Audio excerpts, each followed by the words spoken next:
So dinugtong ko lang yung wire sa kabilang dulo at magandang araw sa lahat and welcome back to JC Catalan Vlog. So ngayong araw na to guys ay tuturuan ko kayo kung paano mag-replace ng arm dito sa ating drone na DJI Mini 2 SE. So ayan, so kita nyo, yan po ang issue. So ngayong araw na to guys ay papalitan natin ng right arm ang ating Mini 2 SE na drone. So nakita nyo naman ang issue kaya natin ito papalitan. Ayan. So nag-crash pala ito kaya nagkaroon ng lamat yung right arm niya at ito ang ating ipapalit. At kung magtatanong kayo kung saan ko ito na-order, nasa Shopee lang at sa Lazada, lalagay ko lang yung link sa description below. At sa kaalam ng lahat ay may kasama ng tool ang ating FMC na Mini 2 SE drone. Kaya ito lang gagamitin natin. May tool niya ay ang mini screwdriver na to, pangtanggal ng 4 na screw na yan kasi babaklasin natin to para maikabit ang right arm natin at saka yung mga wiring sa ating motor sa loob. So tatanggalin muna natin ang battery at may papakita ko sa inyo sa loob na kailangan nating tanggalin. So nakaklip pala tong ano niya, cover niya sa loob. Papakita ko sa inyo, hindi masyadong kita sa camera ko pero pag kayo na mismo ang tumingin sa loob ng lalagyan ng battery ay may clip dyan. Yan, tanggalin natin yan. Kailangan lang natin ng flat screwdriver. So mukhang hindi natin makakaya alone with the freebie nga tool sa ating FMC kaya gagamit tayo ng ibang tool mamaya. Flat screwdriver lang na maliit pa rin. At yan, tatanggalin mo natin yung mga screw at pagkatanggal ay gagamit tayo ng parang pang siksik in between sa cover na yan. Pwede kayong gumamit ng kuko kaso parang mababali yung kuko kaya ginamit ko ay ang pick ng guitar. So ayan, nakita nyo may nakaklip sa gilid at natanggal ko na. Sorry, hindi ko napakita kasi nahihirapan ako sa video kanina. So ito, dahan-dahan lang tayo kasi baka mabali ang ating cover at wala na tayong pangtakip maya-maya. So ayan, dahan-dahan lang natin kasi may mga clip lang to sa gilid eh. Kailangan na natin dahan-dahanin bago natin to matanggal. So ayan, natanggal na.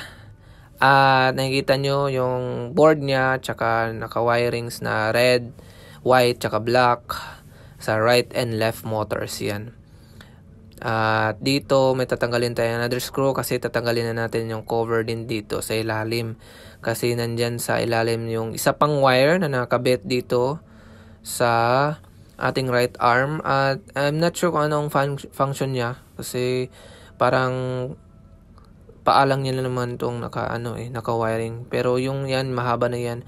May nakabit na wires para sa loob. So dalawang screw lang pala yon sa loob at nakaklip na ang the rest. At may isa pang cover para siyang heatsink. So may tatanggalin na naman tayo another screw. Dahan-dahan natin. At ito na, natanggal na. So sa nakikita nyo may kulay blue na para siyang thermal paste na nakadikit dyan at dun sa cover niyang parang heatsink. So dahan-dahan na natin baka sakaling masagi sa ibang bagay at kumalat. So makikita natin dito yung isa pang wire, ayan yung parang nakakabit sa kanyang paa sa right arm. So hindi ito yung sa motors, sa right arm niya mismo. I don't know kung ano ang function yung mahaba na yan na parang paa. Pero tatanggalin natin yan kasi isa din yan sa nakakabit dun sa right arm. So ito na, kakailanganin pa natin ng soldering iron kasi susolda natin yung tatlong wire na yan para ito. Nakatanggal ko na pala yung propellers sa ating motors para madali na nating may kabit, matanggal ang motor sa luma niyang shell, right arm shell, dito sa bago nating right arm shell. So ayan yung tatlong wires nating i-unsold pala kasi nakasolda siya ngayon eh. So tatanggalin natin yan gamit ang soldering iron. Dahan-dahanin lang natin kasi baka masunog pati yung mga chips niya. Kaya ito, hindi na ito nakasolda, nakaklip lang yan. So madali yan tanggalin. Papakita ko sa inyo.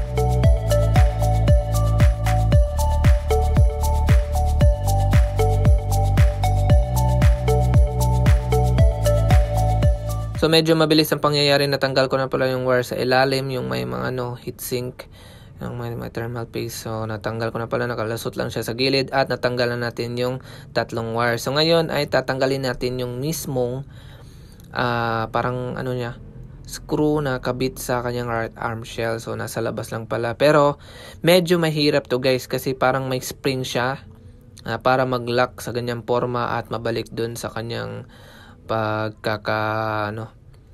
pagkakalagay sa ating bag. O kaya na siya, maligpit. So eto na, natanggal natin. Ipupush lang natin yung parang axle niya dito guys palabas para matanggal yung mismong lock niya. So may screw sa labas at sa loob ay ipupush natin. Ayun, natanggal. So yan guys, parang may spring siya sa loob mismong niya, pang lock. Pero mapapakita ko sa inyo mamaya. Mahirap to ilagay guys. Diyan ako nahirapan. Pero may inam na way lang para maikabit siya ng maayos. So ito, natatanggal na. Tanggalin na natin. So dahan-dahan lang sa paghila nitong natitirang wire niya kasi baka may mahila na hindi part ng Ayan, tanggal na. So ito na, natanggal na pala natin yung right arm na may bitak. At ito, natanggal na natin yung motors. Kay liit-liit ng motors. At ikakabit natin ito ng motors dun sa bago. Ito pala yung naputol guys. Talagang wala na siya.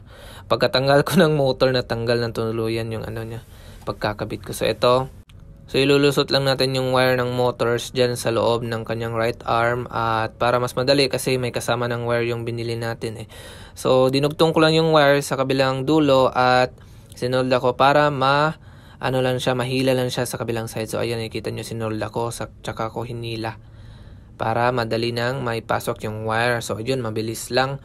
Tsaka screw na pala natin yung motors natin. Yun, may screw sa ilalim, likuran. So dito guys, may rubber pala na takip sa screw at medyo nahirapan ako sa pagtanggal kaya hindi ko na naitanggal at hindi ko na naikabit dun sa bago nating right arm. So ito na, kakabit muna natin yung right arm. So bago natin ikabit is kailangan muna natin isaayos yung mga wiring para mailusot natin ng maayos sa kabilang side at ikabit agad yung wire na nasa may thermal paste na side.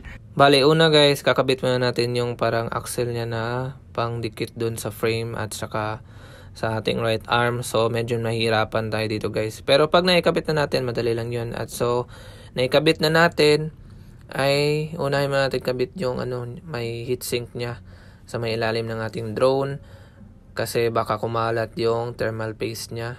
So screw muna natin at takpan bago tayo magsolda dun sa mga wirings.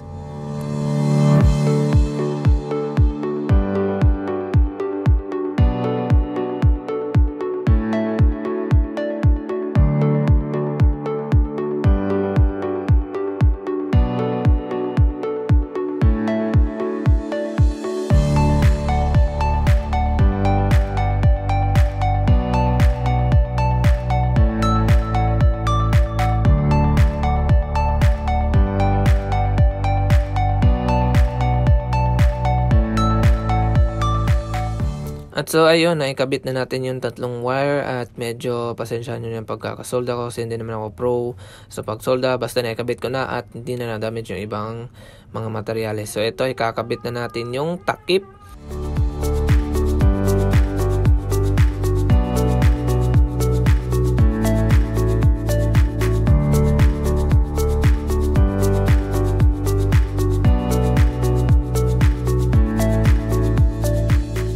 Siguraduhin na ikabit lahat ng screw at walang nagkulang at ikabit na natin yung propeller niya. So ngayon ay test na natin kung lumilipad nga ba ang drone na ito.